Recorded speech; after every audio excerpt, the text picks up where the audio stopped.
Ölkəmizdə keçirilən Araz 2025 birgə təliminin açılış mərasimi olub. Azərbaycan və İranın təlim rəhbərləri, eləcə də digər yüksək vəzifəli üzvləri vətən uğrunda canından keçən şəhidlərimizin xatirəsinə ucaldılmış abidəni ziyarət edərək önünə gül dəstələri düzüblər.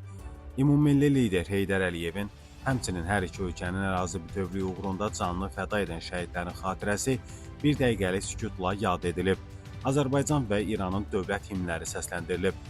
Tədbirdə çıxış edən təlim rəhbərləri iştirakçılara uğurlar arzulayıb. Keçirilən birgə təlimin əhəmiyyətini xüsusi vurğulayıblar. Yüksələn xəttlə inkişaf edən Azərbaycan-İran hərbi əməkdaşlığının dərinləşməsində Araz 2025 birgə təliminin əhəmiyyəti qeyd olunub. Bildirilib ki, bu təlim ölkələrimiz və onların silahlı qüvvələri arasında qarşılıqlı etimadın artırılmasına xidmət edir. Açılış mərasiminin sonunda hərbi qulluqçular təntənəli marşla tribuna önündən keçiblər.